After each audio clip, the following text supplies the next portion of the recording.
जानता था मगर रातों रात ऐसी फेमस हो जाएगी। मात्र खेसारी यादव के एक टैटू बनवाकर उसने भी कल्पना नहीं किया था।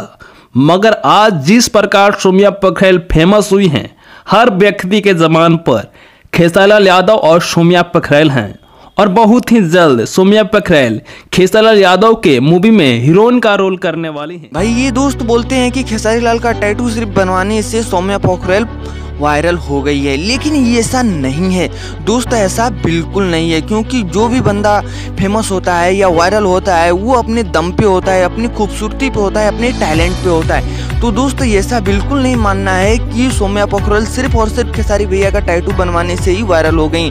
उनके मिलियनों में फॉलोअर हैं, उनके मिलियनों में फॉलोअर हैं जापान में।